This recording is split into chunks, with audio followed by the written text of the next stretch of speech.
love it when I turn up the bass.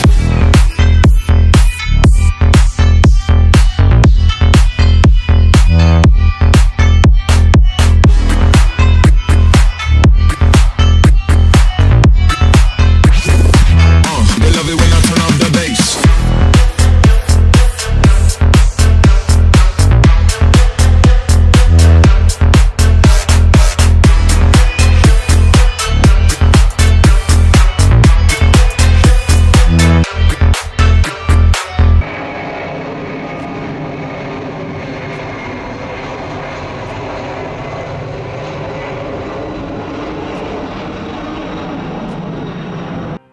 Do you want to know what the day in the life of an aircraft dispatcher student is like? Well, follow along in today's video and I'm going to show you what being an aircraft dispatcher student is like, what the daily routine is like, what the course material is, and everything you're going to need to know. So let's get started. Each dispatcher school will do their dispatch class differently.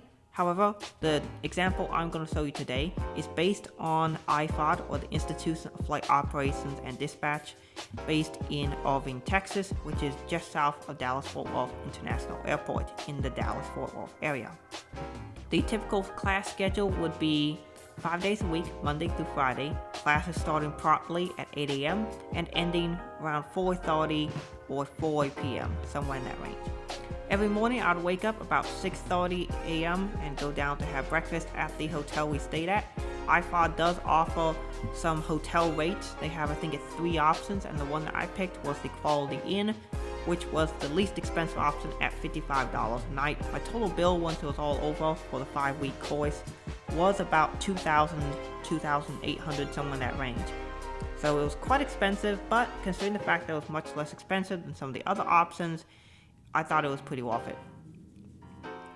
The IFOD and the hotels were located just off the end of runway 36 Center, and so you could see some landings and takeoffs while you were there. In the morning, there was a breakfast that was provided. However, due to cost-cutting measures and the pandemic, the hotel did not have a whole lot to eat for breakfast, but I would typically have a muffin and an egg and sausage biscuit or waffle and some milk as my typical breakfast. I would then go with the other members of Dwight Club. This was the name that was created for the study group that myself and 5 or 6 other individuals were part of. We had our 4 core members. There was Rob, there was Eddie, there was Amiru, and then there was myself. And then also we had Lisa and Angel, who were also part of the group as well. The 4 of us would ride in Rob's car, which the government paid for it because he was here with the Army getting further education, and so it was really cool to hang out with him and also to use his car to go to and from class, which made it a little bit more convenient. It was walkable, but it was sometimes nice, particularly in that Dallas heat, to ride in a car that had air conditioning. So we would arrive to IFOD by about 7:45, 7:50ish, and we'd be ready for class. The IFOD class consisted of 2 parts. The first half was us studying the ATP test prep book for dispatchers and all the knowledge we would know to take that test. We would then take our written exam, and then the second half was us learning everything we would need for the oral examination, which is where an FA instructor comes in. They ask you a bunch of questions and they have you do a flight plan. So we learned the flight plan, we went over a bunch of questions that we might be asked. In a typical day, we would get whatever material we were studying, say for example the ATP test prep book, and we would take a look for a couple hours, say at chart supplements and at IAPs. So we'd spend a couple hours doing whatever topic it is we were doing, maybe move on to the next one, and then at some point we would have a lunch break, which would be 30 minutes exactly, and then we'd spend the afternoon talking about whatever other topic we had. They made the class fairly flexible to the learning speed of the students while still trying to keep a quick pace to learn as much material as possible, because you only have 5 weeks to learn what is the equivalent of 20 college credit hours. So 20 credit hours in 5 weeks is quite a bit, because usually most people at college don't even take 20 credit hours in a single semester, and a single semester is usually 8 or 9 weeks, whereas this, we did all this in 5 weeks. So quite a bit of information we had to learn as quickly as possible. So once we were done with class, we would go and eat. Sometimes we eat in the hotel, sometimes we'd go out to eat. We went to some fantastic places to eat.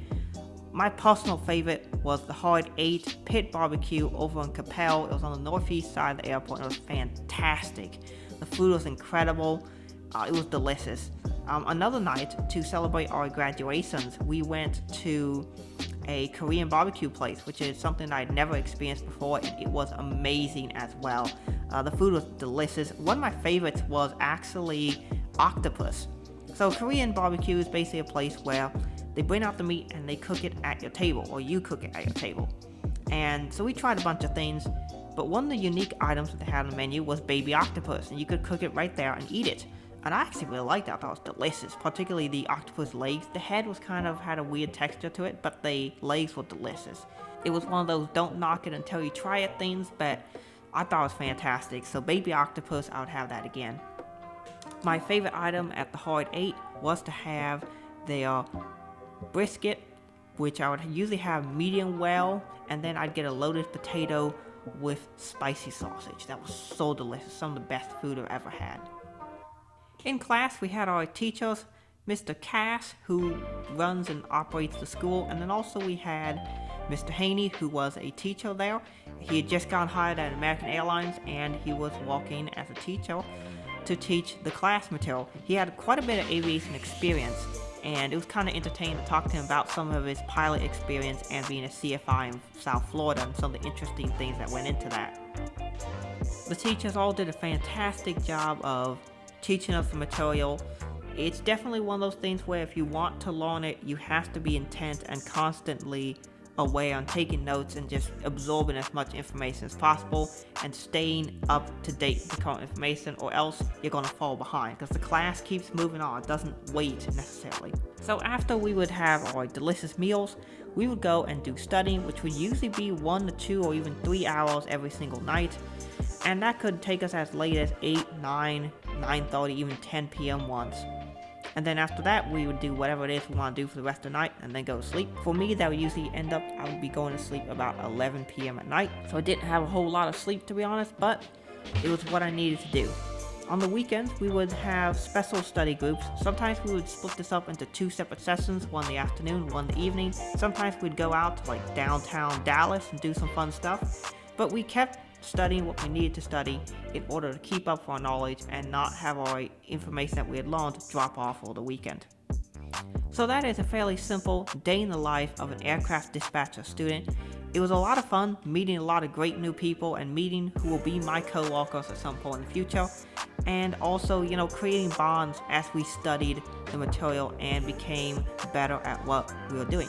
An aviation background can be helpful with an aircraft dispatcher career, however, it is not necessary, as Eddie, having no aviation experience at all, did really well in our class. So, if you want to get into the industry at the great time due to airlines being desperate for people, and once you get your FAA certification, you are good to go. With tests that are scheduled, either your written or your oral exam, they only schedule the test for you when they feel you're ready. And that's not a knock on anyone, they're just trying to ensure that you will be able to pass the test guaranteed. And they don't want anyone to have to take a retake, because retaking a written exam is $175. Retaking the oral examination is $500 US. So it's quite expensive to retake it. So they want to ensure that you're ready to go and that you are confident going into it. And that really helped, was having good confidence when I went in. And I was able to pass my oral examination very quickly. The entire examination took 3 hours and 30 minutes. However, I did have a 15-minute interruption thanks to the fire alarm getting set off accidentally. I don't know who set off, but it did get set off. Got to have my picture taken in front of a fire truck and passed the examination. Excluding the interruption, I finished my examination, getting the flight plan done, and answering the questions in only 3 hours and 15 minutes, which is the fastest of anyone in that class by at least half an hour. I think the other shortest examination was 4 hours, and that was Rob in our group, and he did a great job. But every single one of us in our study group passed, and we passed on our first attempt, which is very important. We all did really well, and I'm so proud of all the members of our group who are now going to be aircraft dispatchers.